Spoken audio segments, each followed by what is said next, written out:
Hi, and welcome to Axelbank Reports History and Today, conversations with America's top nonfiction authors and why their books matter right now.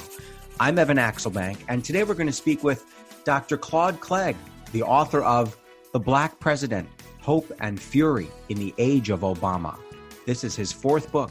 He teaches African American history in Chapel Hill at the University of North Carolina. He's a Tar Heel. Thanks so much for being here, Dr. Clegg. My pleasure. Before we start our interview, I do want to invite listeners to our Patreon page to ask for your support in keeping the show going. Go to patreon.com/AxelbankHistory. We will donate part of your contributions to a charity for children's literacy. On the night Barack Obama was elected president in November of 2008, the anchor on NBC News said that Obama had broken a barrier as old as the Republic.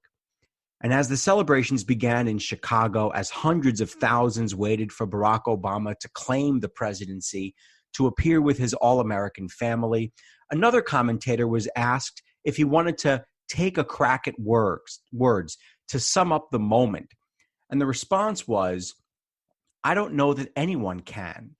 The moment was seen by this commentator as a new day in American history, with him saying that it was a chance to emerge from the deep shadows of our racist past.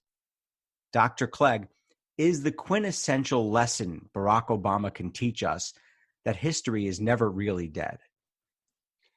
That's a great question. I think that is at the core of how historians think. That is, history is always with us. We don't have a present without the past.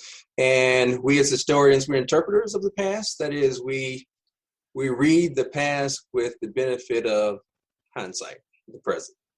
So I think that Barack Obama, his election triumph in 2008 and being reelected in 2012 says a lot historically about the country, and in a way that should not be read, however, as a rupture with the past. That is, Barack Obama is not some person, or his presidency is something existing outside of history. No, there's a confluence of factors, events, happenstance, and so forth that makes him possible as a historical figure, not as someone who defeats history or defeats this sort of American past that made us believe that this is not possible. No, he's a product. His times, his presidency are a product of that past. We need to think historically about it. And the commentator used the word racist past as a way, my emphasis there is on past, as if this was going to be somehow a new age, that Barack Obama represented this new face of American politics. But the whole promise of Barack Obama was that he was going to help us to think more positively about ourselves as Americans. That is, he was going to help us not necessarily to think less about race, but certainly not to put it at the center of everything. That was the whole promise of the Obama presidency. The whole hope and change was that he himself will be the first to say that he is not a post-racial president and that that's a problematic term. I think he wanted to be the first, or he wanted to be a post-partisan president. He thought that being elected in the midst of this great recession where you are losing hundreds of thousands of jobs for a year and we have 2 foreign wars going on, that Republicans and Democrats would put aside their ideological differences, their policy differences, and do what was right for the country to get it out of this ditch that it was in. So he certainly wanted to be sort of a post-partisan president, which, because the parties do have race embedded in the way that they operate in regard to their appeals, being post-partisan is kind of flirting with the idea of being post-racial too. But he would be the first to say that, this is not a rupture with the past. But at the same time, I think that he is, or was, purposefully positioning his presidency as something new in the American experiment with democracy, and that the whole promise of his presidency was that we were going to think positively about each other and about citizenship and about responsibilities to each other, which meant if not putting race aside, then certainly not being preoccupied with it. The title of your book, and by the way, it is a wonderful book and it's a thoughtful book. And now that we have the benefit of legitimate hindsight here, 5-6 years after the president left office, we have a good chance to take stock of the history of the Obama administration, all 8 years of it. It's a great book, so it's thoughtful, and it's titled "The Black President." And I want to get into the book a little bit here, and it was so interesting to observe the Obama presidency. And I'm going to go through a few moments here. There were moments that belonged to him as a president in ways they only could have belonged to an African American. For instance, bending down to let a young African-American boy feel his hair in the Oval Office, singing Amazing Grace at a eulogy for a racial killing, clutching his daughter in Nelson Mandela's cell in South Africa, fist bumping the Lincoln Memorial in a cartoon, saying that if he had a son, he would look like Trayvon. Pundits expected or wanted a post-racial era from him. Why did you think we needed to look at him through the lens of his blackness? Yeah, I think it's unavoidable, Evan, that he brings that into the Oval Office, say the first, not only first Black president, but the first Black first family coming into the Oval Office. So whether or not he wanted to bring that into the office or not, he was doing that, and that's how he was going to be read. And again, I think that's part of his appeal. That is, many of the folks who supported him across the board, regardless of the demographic, whether it's whites, blacks, Hispanics, Asian voters, young voters, urban voters, suburban voters, and so forth, part of the appeal was that you had this serious, competent, well-trained, Ivy League guy who also happened to be Black, running for the highest office in the land. Not to say that people just go out and vote because, this is a Black guy, let's go vote for him. But he had to have all these other things. He had the pedigree.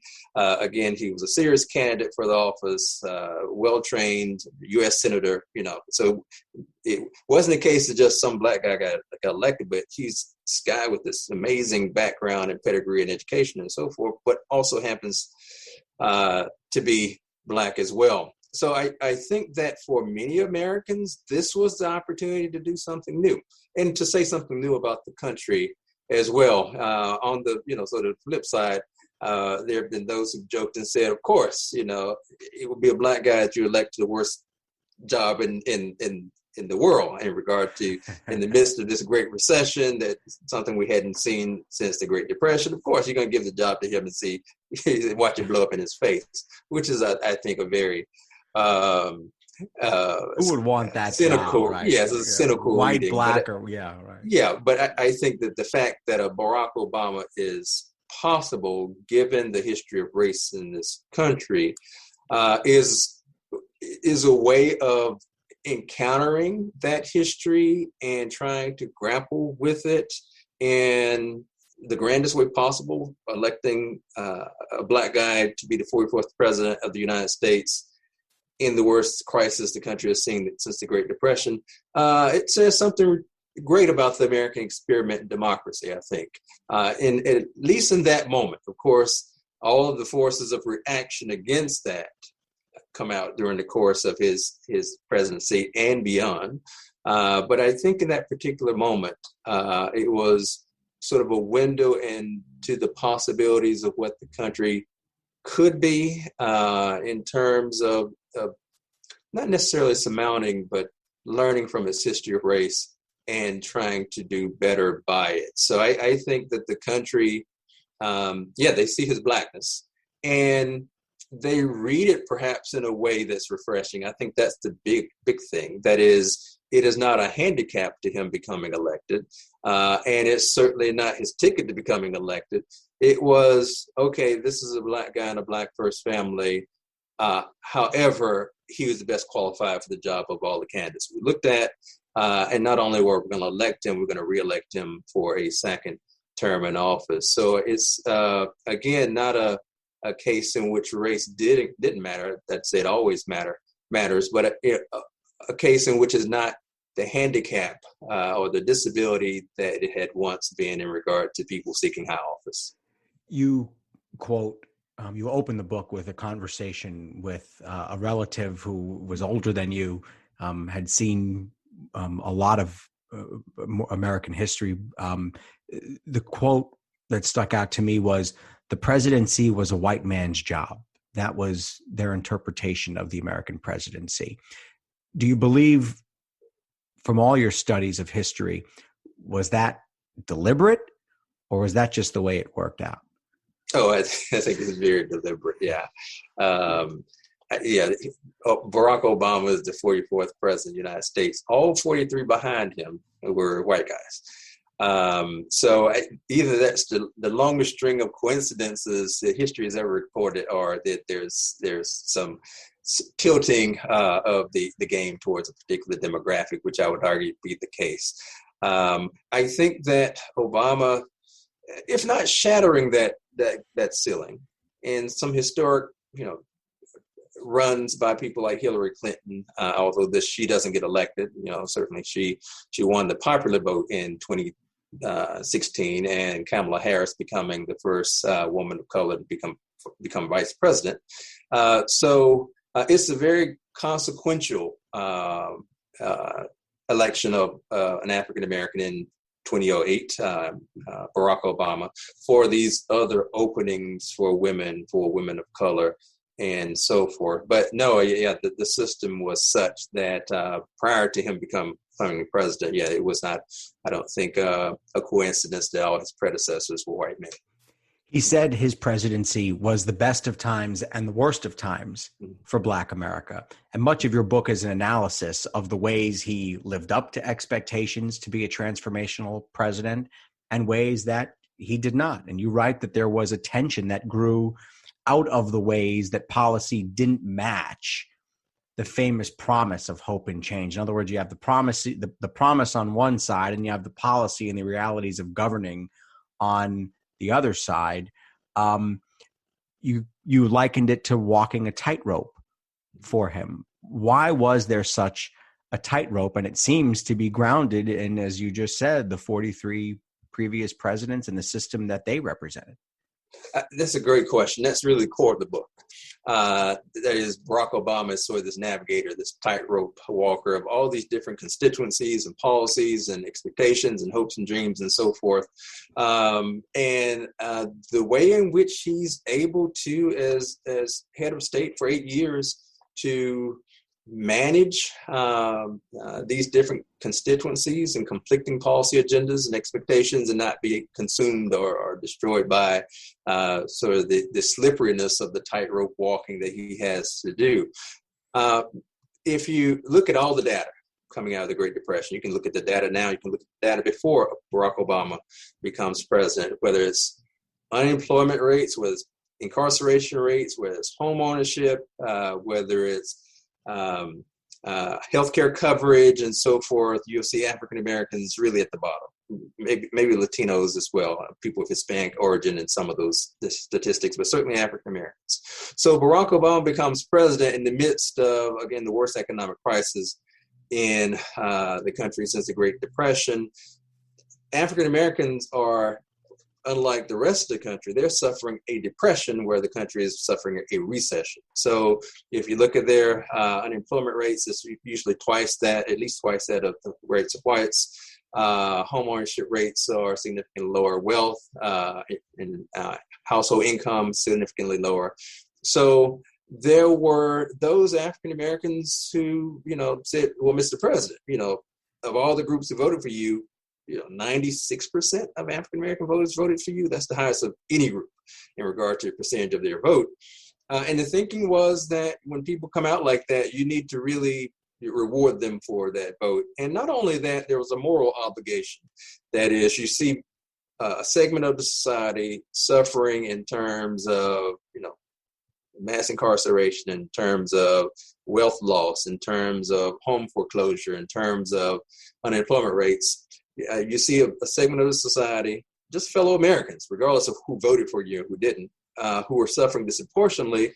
And there was a moral obligation, according to these people, these critics of the president, that he would target them with particular policies that would abate some of the economic damage that they were facing in the midst of the recession. So he has to balance that, I think, a strong moral argument from folks who said that there needs to be target relief to communities in distress.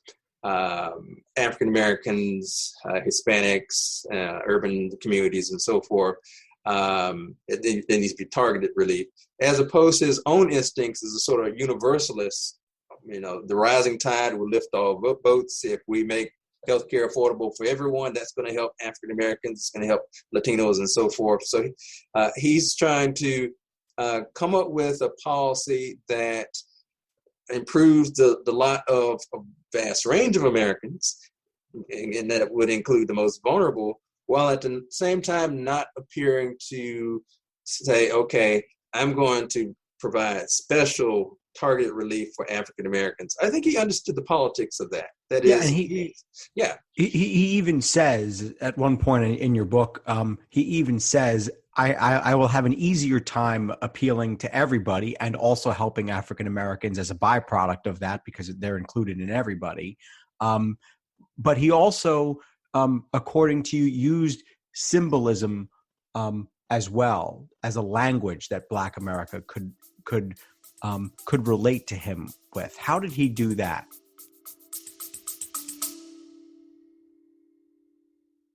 Baking from our childhoods just sticks in the memory, doesn't it? We never set off on holiday without piles of Tupperware. And there'd always be Bakewell slice, flapjacks, and tray baked scones in the boot. Do you not do that, Lisa? Yeah, no. Sadly, I do not stack the Tupperware in the back of the car when we go off on holiday. Oh. Welcome to Small Ways to Live Well, a new podcast from the Simple Things magazine. Season 2 is a pick-me-up tonic that helps us make the shift from winter to spring. A 6-week suggestion box full of things to note, notice and enjoy about the season. Search for Small Ways to Live Well on your podcast app.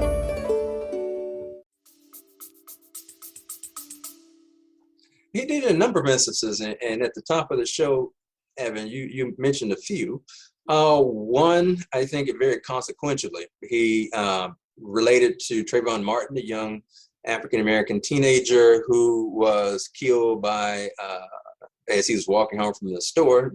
He looked suspicious to a guy who lived in the neighborhood, and the guy ended up shooting him. Barack Obama gives a press conference and says that if I had a son, he would look like Trayvon, which was, I think, perhaps the most fitting thing that he ever said in his entire presidency, to identify like that with a young Black teen in a way that, as you mentioned, only he as a Black president could. There were other instances. There was some cultural signifying. I don't know if you remember at the Apollo, this famous theater in New York, in which he belted out a few lines of Al Green's it's song. a good video. I've seen that video. Yeah, it was a fundraiser, I think, right? Yeah, he has a middling singing voice, so he's willing to do that. You mentioned also the massacre, the church massacre that takes place in Charleston in June of 2015. He eulogizes the 9 people who were killed there. And starts, a riff on Amazing Grace in this Black historic church. So there were those instances in which he really purposefully tried to connect with Black audiences. Some would simply dismiss this as symbolism. It's not substance. If you want to do something substantial, do something about these failing schools, do something about mass incarceration and so forth. And I think that was a very worthwhile line of critique for the symbolism, but at the same time, I think the symbolism itself was very powerful, and he used it to, I think, very effective in very effective ways. And what were a few of the policies that either were targeted to African Americans or disproportionately helped African Americans that he advocated for and was able to enact? Oh, great question. The Affordable Care Act, which is his signature policy, the healthcare policy, the ACA, or colloquially known as Obamacare. So that helps get onto the books more people of color disproportionately, largely due to the Medicare expansion component that's part of that. So it expands Medicare access and health care access to greater numbers of people, and again, disproportionately helping people of color. Late in his term, there was some somewhat consequential criminal justice changes, whether or reforms, whether it was the consent decrees with several urban police departments, Ferguson, Chicago, Newark, and so forth, in regard to policing and how the burdens of bad policing that fell upon minority communities in particular.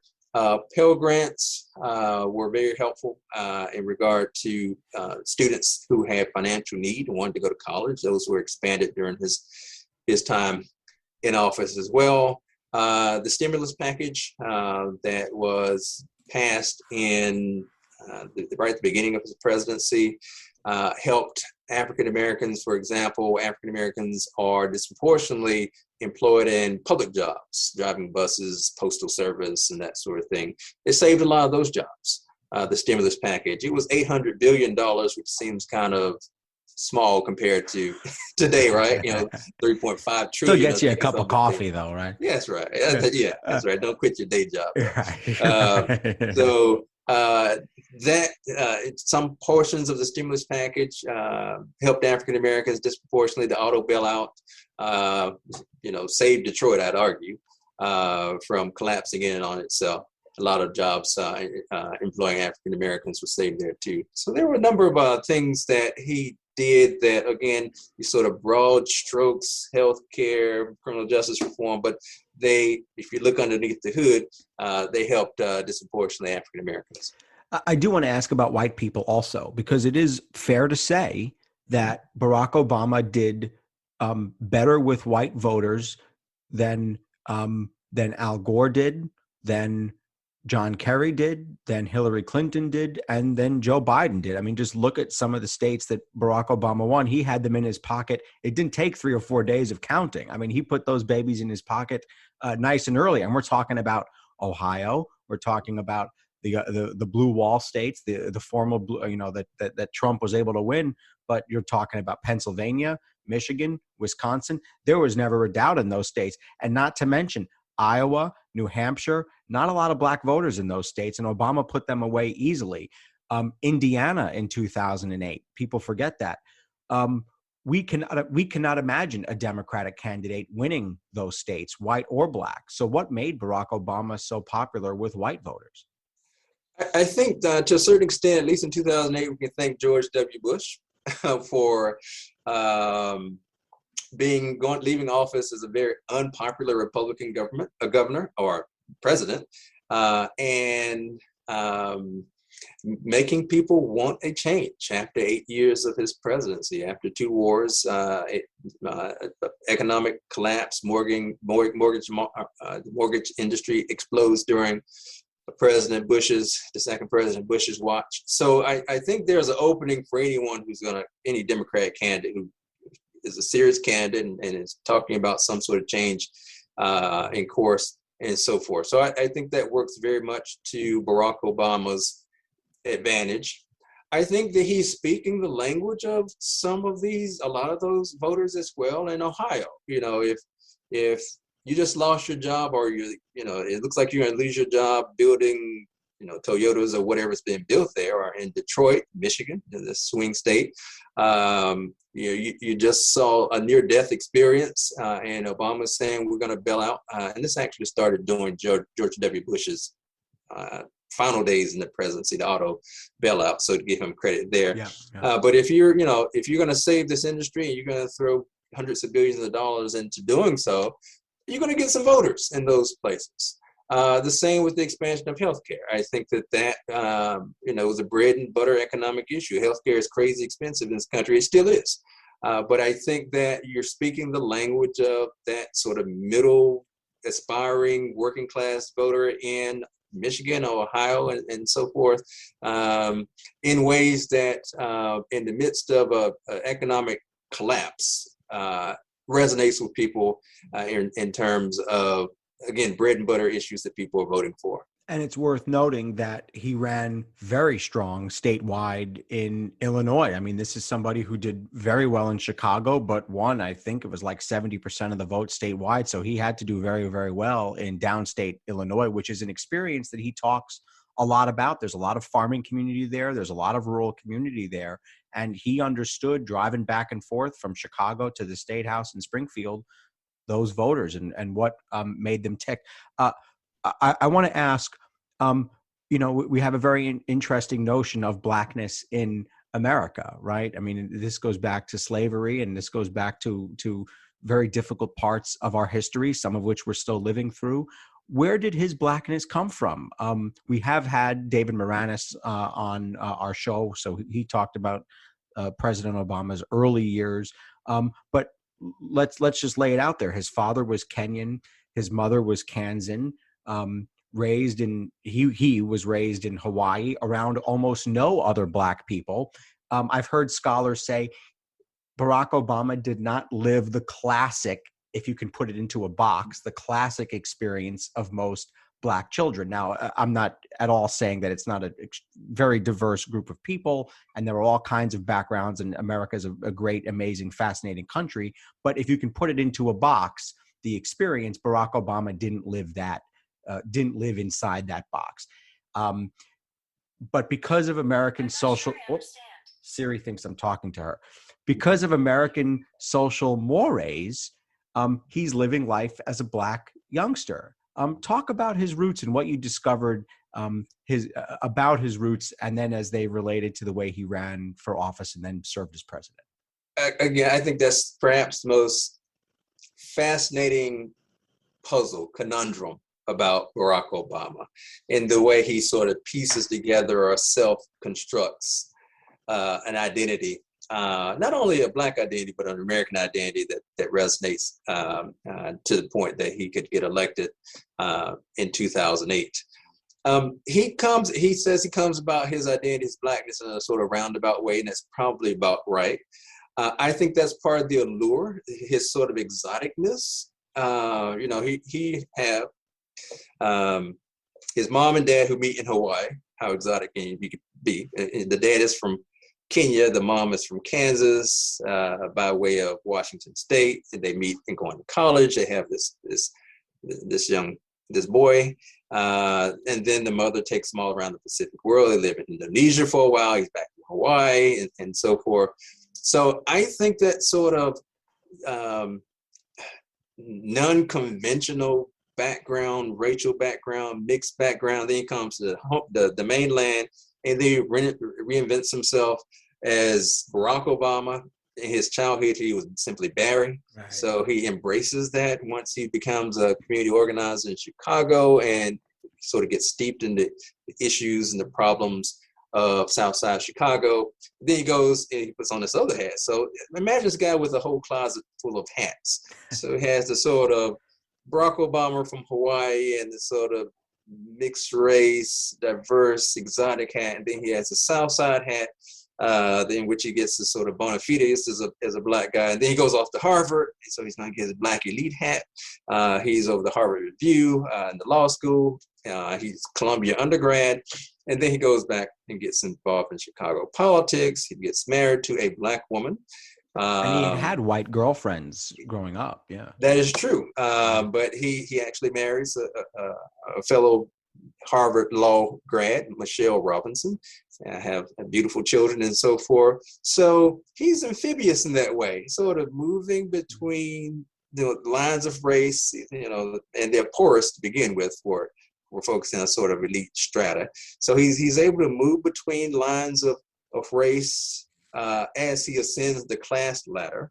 So it's not the case that any Black person can now become president because he was president. No, this is a certain, pedigree. He goes to, this private academy in Hawaii, and then he comes to the mainland. He's Columbia undergrad. He's Harvard law school, and then he's a state senator in Illinois, and then he's a U.S. senator. So this is not just Joe Blow Black guy. This is a particular kind of person who falls into a particular lineage when it comes to presidents who have Ivy League educations, and they've come through the Congress and so forth. So I think that complicates his blackness, and perhaps expands what we think of as what this term blackness might include. Maybe it includes, this guy who is actually biracial. It includes this guy who is born in, of all places, the middle of the Pacific. It includes this guy who has this Harvard pedigree and so forth. A guy who phenotypically is not a dark-skinned guy. He's a fairly light-skinned guy, which has its own lineage in the sort of colorism among African Americans. That is, could he, if he were a conspicuously dark-skinned guy, without this sort of exotic narrative, would he have been as appealing to people, not only white voters, but black voters, if he were a really dark-skinned guy from Georgia or Mississippi? Does that appeal in the same or who had way? grown up in Chicago or in Brooklyn or Exactly. Newark, New Jersey or something? Yeah. Exactly. Yes. I don't want to say that I don't. Well, I don't want to say that I am hesitant to have you put him on the couch for a second, because I do like doing that. A lot of people don't want to put people on the couch during interviews, but I'm going to ask you if we can for a second. The gift of a basketball from his father. This is a little bit of an aside, but dare I have you put him on the couch and ask if the fact that basketball became his favorite sport was a way of psychologically connecting to his father. This is someone he met one time. He meets him at 8, 9, 10 years old. He gets a basketball from him, and basketball becomes his favorite sport. The absent father gives him a gift, and it becomes a lifelong passion. Yeah, I don't think I'd be that generous to his father. I don't think that the basketball is a connection with the father. I think, if anything, the basketball is a connection with a particular youth culture in Hawaii and later in this country. African Americans, I think that this is a way he sees these guys playing basketball on television. He's 6'1" himself. And actually, he has said on a number of occasions that he grew up wanting to be a basketball player, but 6'1" is not going to. We all did, though. I mean, yeah. So, but this is a way for a guy who's in a place like Hawaii, which is like 1% black. This is a way for him to, again, not only pass the time, with friends and so forth in Hawaii, but I think it's a way for him to sort of consciously connect himself with a subculture, an African American subculture around this particular sport. And when he comes to the mainland, that stays with him in Southside and so forth. So I think it's less a connection to the father than it is a connection to a certain youth culture and identity, sort of a roundabout way to an African American identity that stays with him. He hobnobs with the Kobe Bryants, the Michael Jordans, and others once he's here. So it's a way of him creating a black masculinity or black male identity for himself by way of this sport that the father had not provided. That is, the father was this sort of abstraction, and he didn't know him. He met him, like you said, in his conscious life. He met him at 10 years old. He gave him this gift, basketball, and some 45 African music records and that sort of thing. But yeah, I think the bigger thing is him trying to construct what it means to be black and male in Hawaii and so forth. And basketball was an entry point into that. As he moved up in politics in Chicago, how was he viewed by his black colleagues, by black rivals, and then black constituents? Yeah. So I think that's sort of the core of his political identity as it's evolving.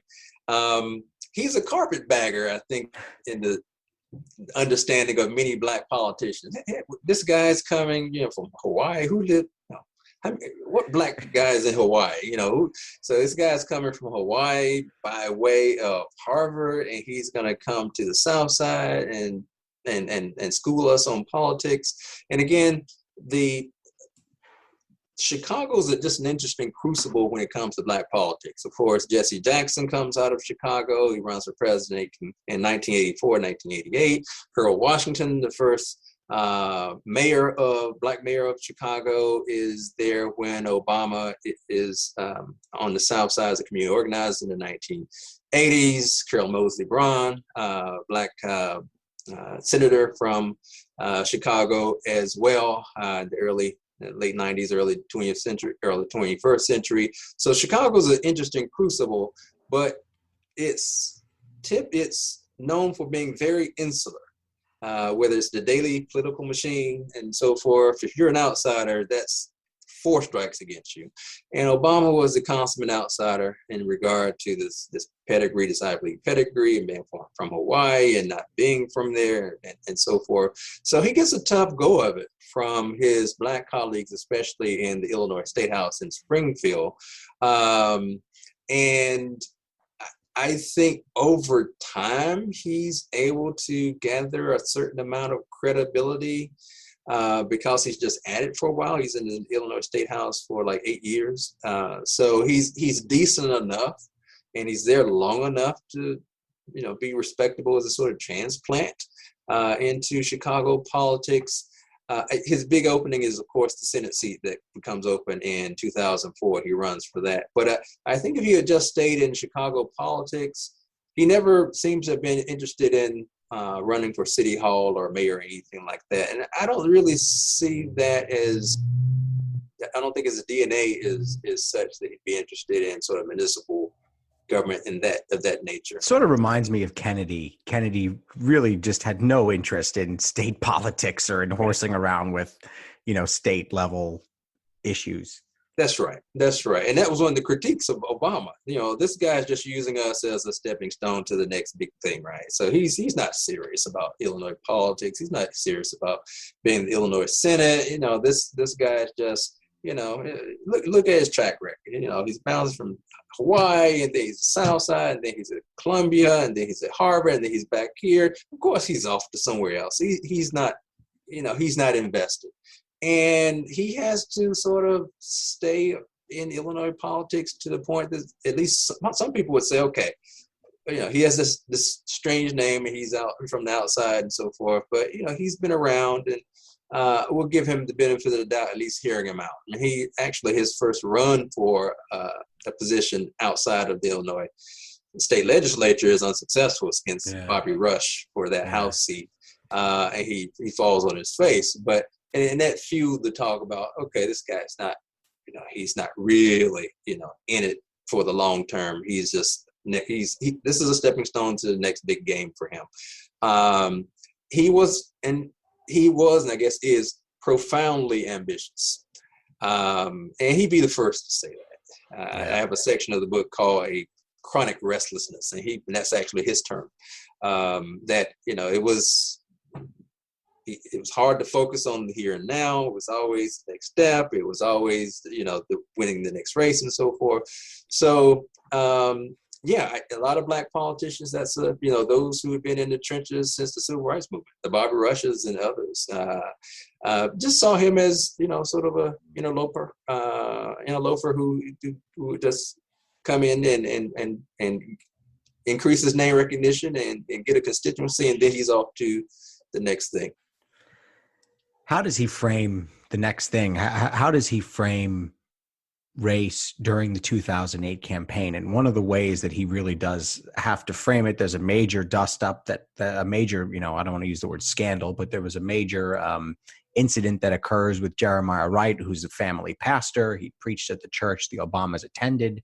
I believe he even presided over their wedding. He was revealed, or I guess tapes were found of comments that were construed as being anti-American. And his political opponents, Barack Obama's political opponents, try to use those comments to cast the future president in the same way. If the pastor thinks this, then Senator Obama has got to think this stuff. Barack Obama decides to give a speech. What was in the speech? How did he decide to give that speech? And how did he frame race as he embarks on this run for the presidency? Yeah, if there was ever a moment that promised to or portended to overturn a candidate's presidential aspirations, the Jeremiah Wright incident, or really a series of incidents, during the 2008 campaign threatened to do that with Barack Obama. Jeremiah Wright was a double-edged sword. On the sort of good side of the sword, the good, side of the blade, so to speak, he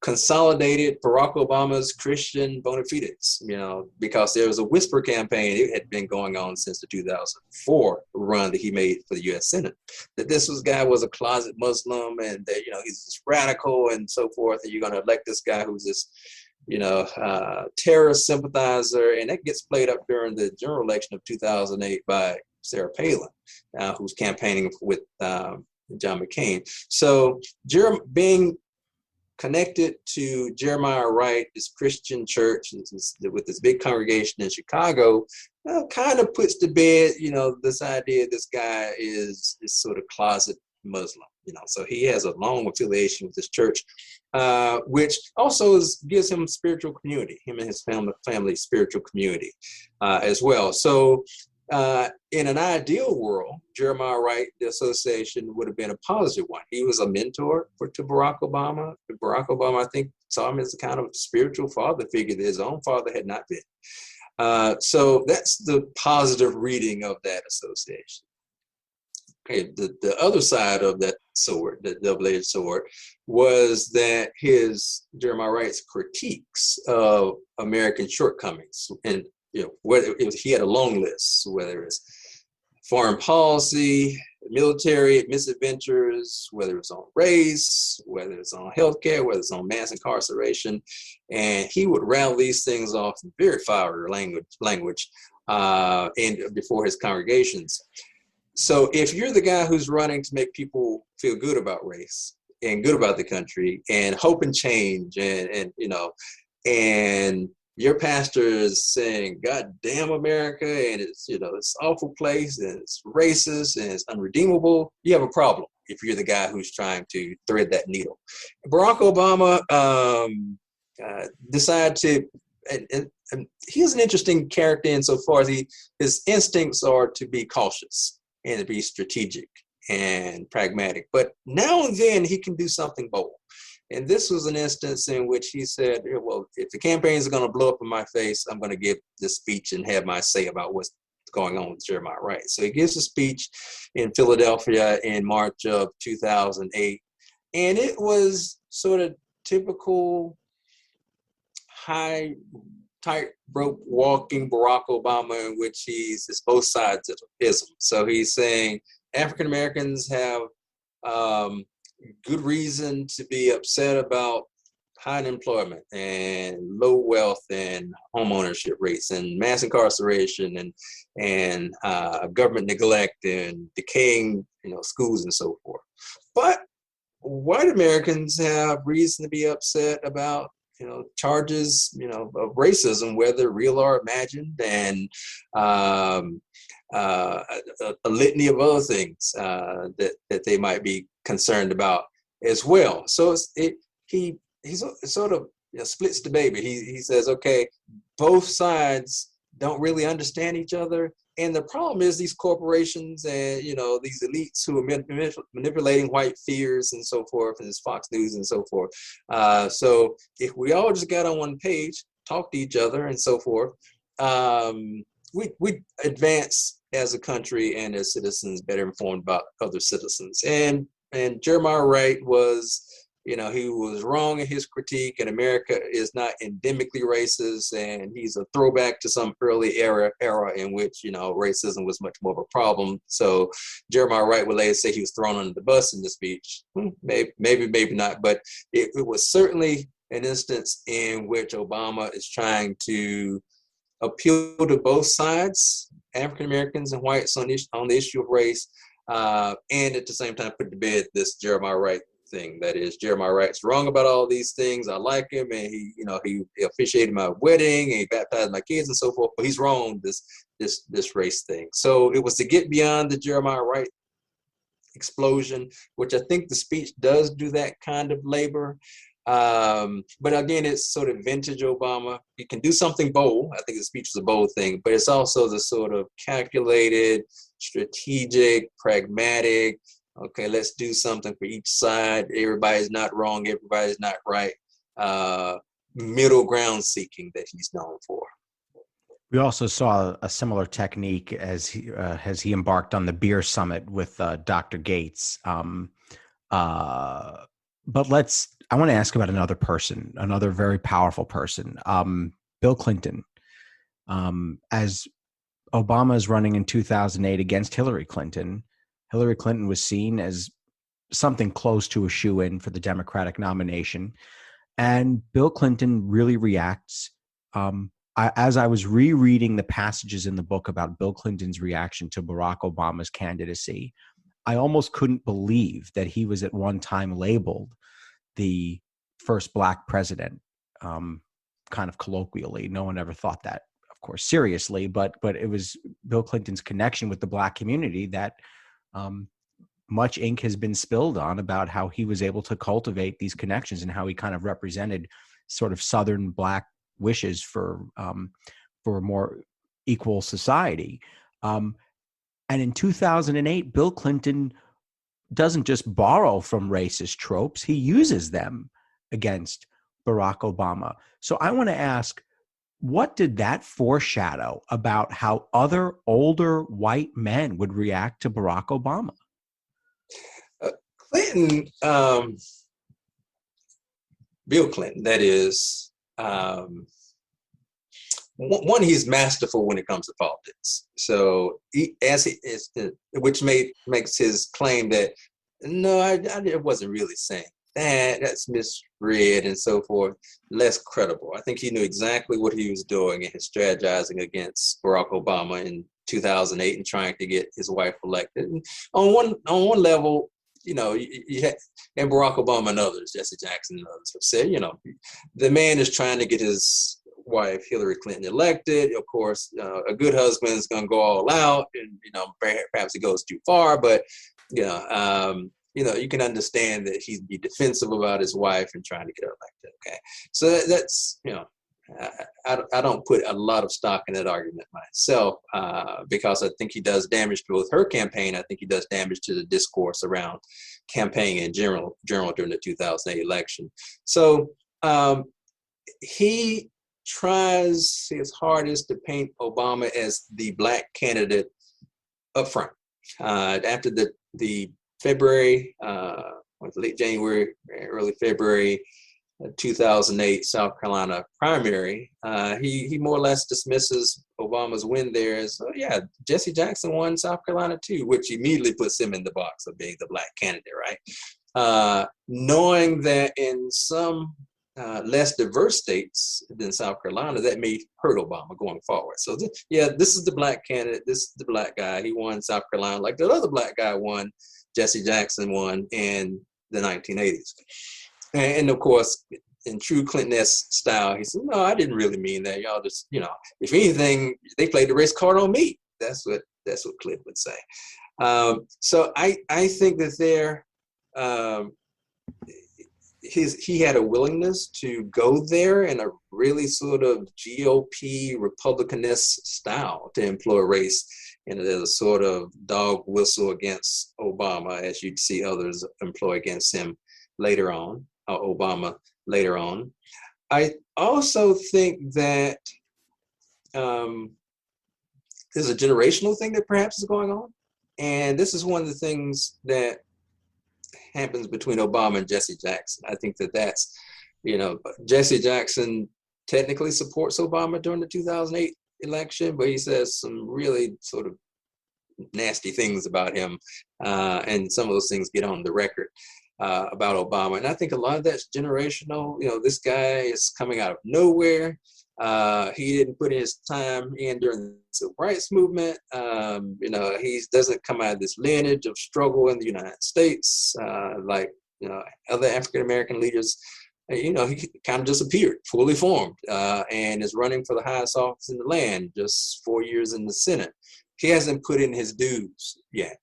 So I think there's a generation of politicians, of Black leaders, of civil rights activists who found Obama problematic because he had not been around during these earlier time periods. He hadn't waited in line for his time to be president. He was sort of jumping ahead of the line. And I think the Clintons thought that, both of them.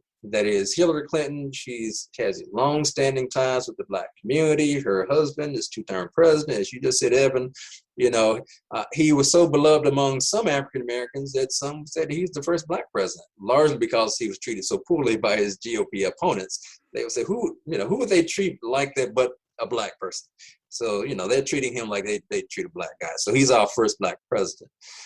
So I think the Clintons thought that, how dare this guy, try to jump ahead of the line. The Clintons have been grooming or have been cultivating Black communities since Clinton was a governor back in the 80s. And since Obama was in college, yeah. Yeah, he's a college. He's on the south side of Chicago. The Clintons were cultivating Black constituencies, people in the Clinton administration, African Americans who would then go off to do other things by passing through the Clinton White House.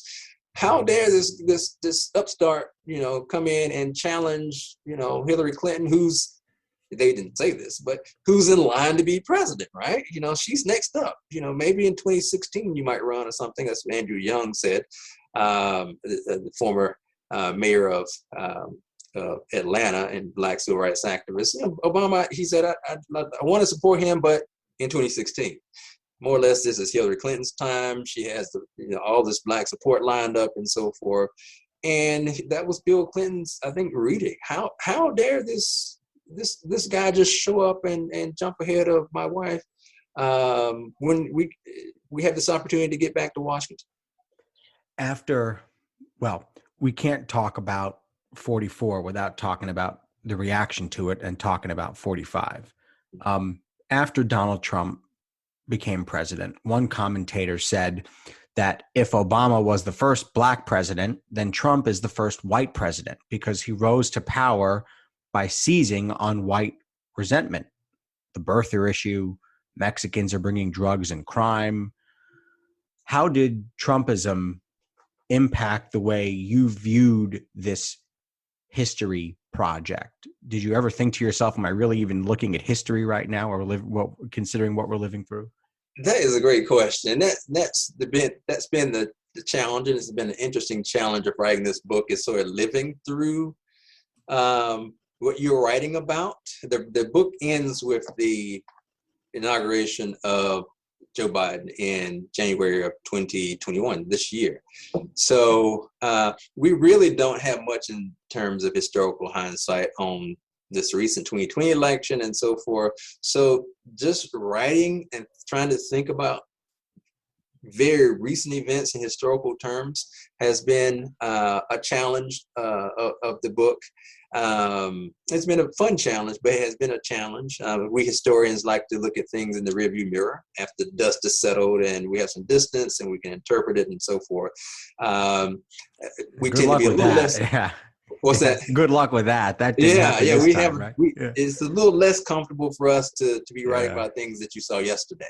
As I'm writing the epilogue to this book, I'm just following, just December and January. Okay, this guy's not going to concede. Okay, he's talking about this rigged election. Okay, he's trying to press this official. Okay, an insurrection. Wow. How do you write about this? So I'm trying to put together this epilogue while day to day today, something crazier than the last day is happening. So I think you absolutely have to have the hindsight or the prism of the Trump years to really get an appreciation for the opposition to Obama that makes possible a Trump. That is, even up till election night 2016, the average person you ask didn't think Donald Trump's going to be president of the United States. Including Barack Obama. I mean, Barack Obama famously miscalculated on Trump and his ability to seize on that resentment. Exactly. So, nobody, the average person did not think that this guy was going to be president.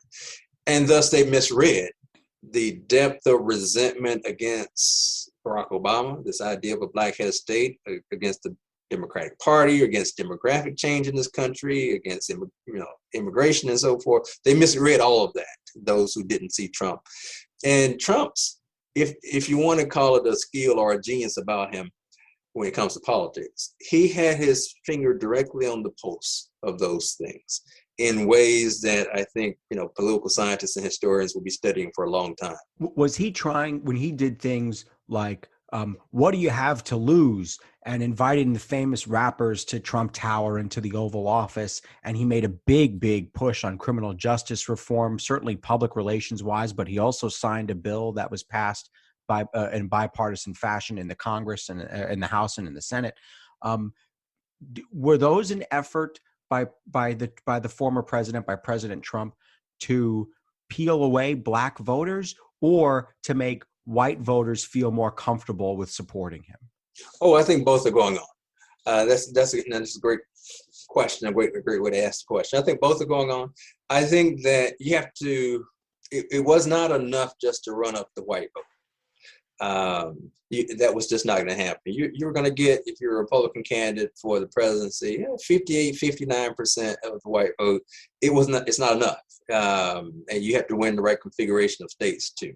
So Trump knew that he'd have to get some smidgen of the black vote and the Hispanic vote and so forth. And if you couldn't get that vote, try to keep that vote from showing up at the polls. So you would, he benefited from the assumption that Hillary Clinton had this locked up. And I think a lot of people just stayed home because they thought Hillary Clinton had it locked up. The Russians, I think that their meddling and use of Facebook or abuse of Facebook probably kept some people home and so forth. James Comey's late announced investigation, all these things cumulatively will work against Hillary Clinton becoming president. But I think that Trump he knew going into 2016, the election, that you have to either get some of these other demographics to vote for you or for them not to vote for anyone. Either way, you'd have to, deprive Hillary Clinton of those votes, either those people voting for you or staying home. I think during his presidency, he has some of this feigning in the direction of reaching out to Black voters and others, the First Steps Act, in which you just referred to, which is more or less sentencing reform that criminal justice sentencing reform that he's putting forward, which is a continuation of some of the things that Obama was doing. And he makes a lot of it. And so that's a way to appeal to, again, you don't need the majority of the black vote, just enough to make those folks maybe show up to the polls or not vote for the Democrat. Even so I think that's what's going on. Yeah. All right, I got three more questions. First one is, I'm asking you to, put a letter grade. Let me stay away from a letter grade, and I just want to ask, how did I think it was Malia, but it might have been Sasha when they said you're going to be the first Black president. You better be a good one. Did he fulfill her wishes as it relates to mending our racial wounds as best he could? Just one man. I don't want to put the weight of the world on him, but he was president of the United States. Yeah, that's a big burden, even for the most powerful person in the world who has the biggest platform or bully pulpit. Did he mend the racial wounds? There was polling that came out late in his presidency, and a good amount of it said that racial relations were worse now than they were at the beginning of his presidency. If the election of Donald Trump is an indicator of that, then you'd have to say that things did not improve during Obama's time as presidency in regard to race relations, at least in regard to people's perceptions, and perceptions matter. However, I would read the glass half full in terms of it mattered that you had a competent, trained, serious, hardworking head of state in Barack Obama who filled the office, who was qualified for the office and so forth, and that he was reelected to a second term, still in the midst of the aftermath, the fallout of this economic catastrophe. That mattered. Now, I think it said a lot about where the country was in regard to race for him to be electable, and then reelectable in the first place. So I think it mattered in regard to race relations and the sort of possibilities. There was a whole generation of kids, Black kids, white kids, brown kids, Asian descent, Native kids, who grew up with a Black president. My son, who was born in 2001, it was a sort of normal thing to go through 8 years in which, there was a Black president. Right, he's 10 years old in 2010, so that's right. Grew up with it, yeah. So whenever he started paying attention to presidential politics, there was a good Black guy in the Oval Office, and the same for the tens of millions of other kids in his age bracket.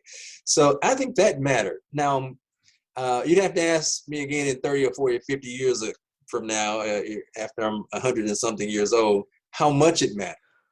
Are these kids who are now, 60, 70 years old, are they still reflecting back and saying, I remember good things about this Black president. It mattered that he's, in office and so forth. We don't know that yet. But I think in hindsight, and hindsight being still pretty close historically speaking, it was a net positive for race relations and the possibilities of race.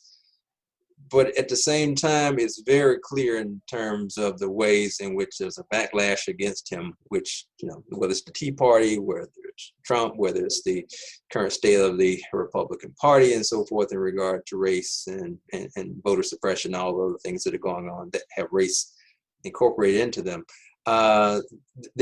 There was a cost to having a Black president that was borne by the society, and a cost was a certain sort of polarization that was already going on.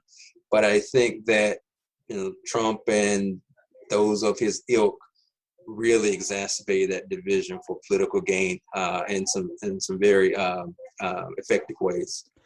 It was important to have the first Black president. People talked about it for 2 centuries, more than that. How important is it that we have a second Black president to see that this can be a repeat affair?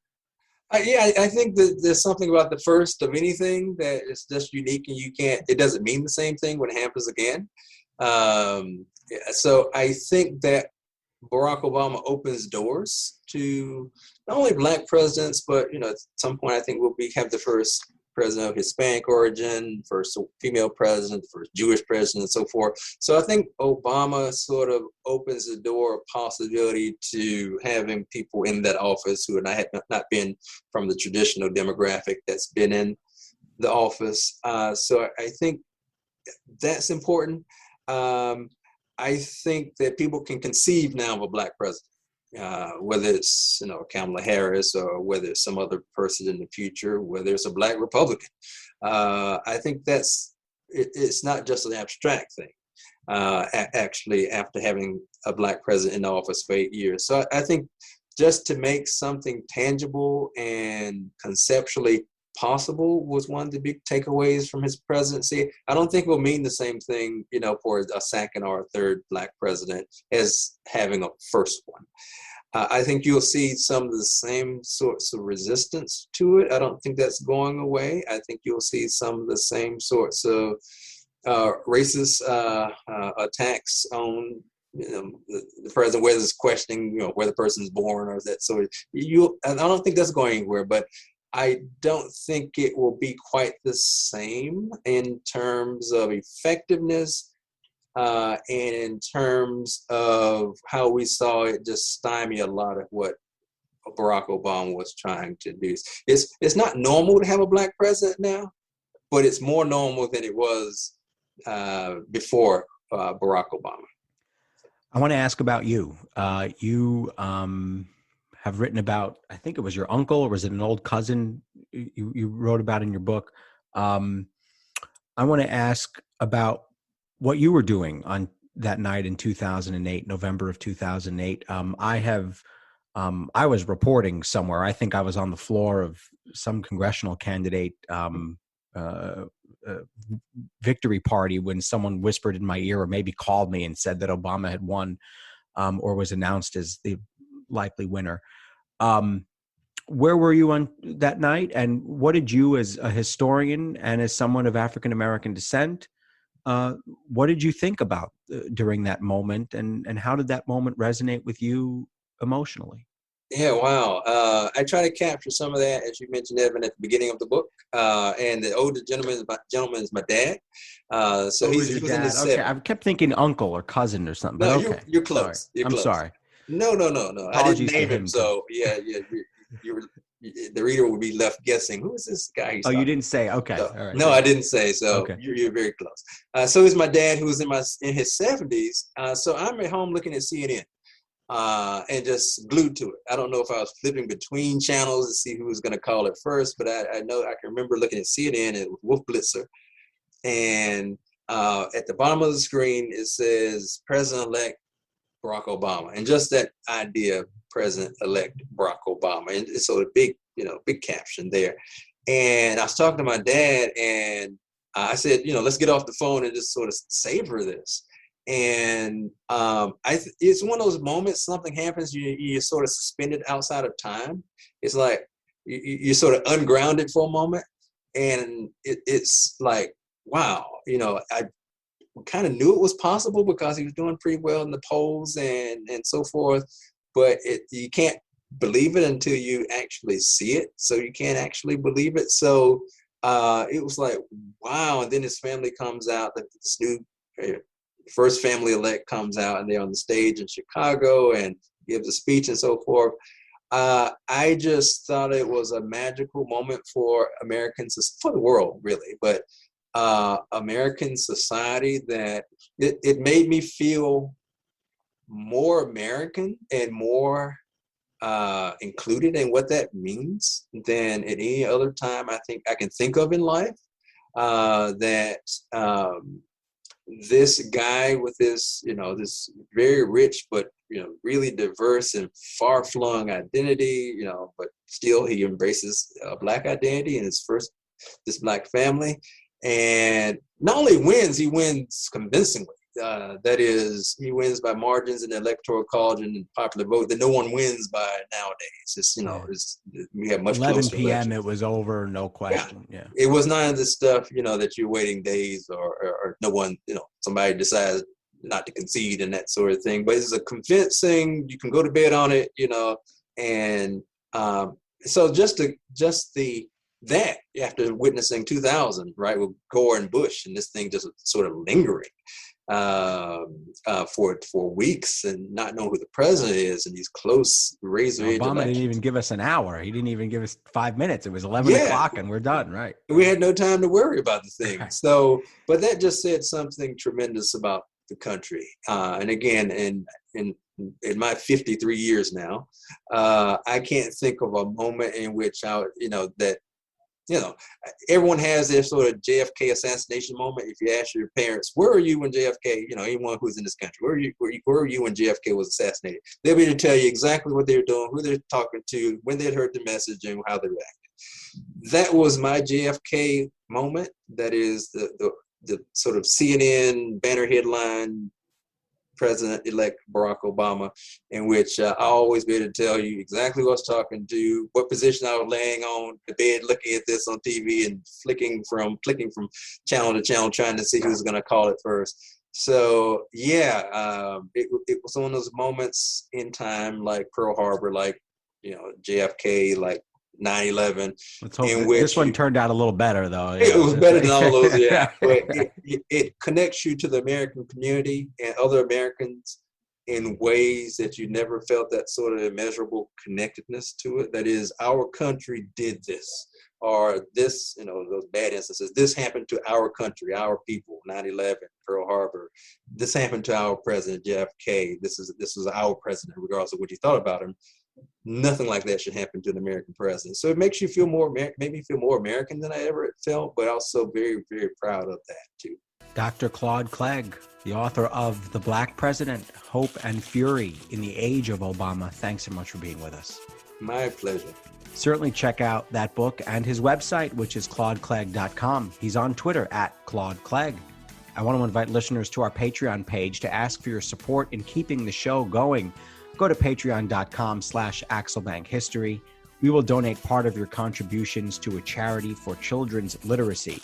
And thank you for listening to Axel Bank Reports History and Today, conversations with America's top nonfiction authors and why their books matter right now. Check us out on Facebook, Twitter, and Instagram at Axel Bank History. We update those with clips from the show, guest announcements, and book recommendations. We'll see you next time. Thanks.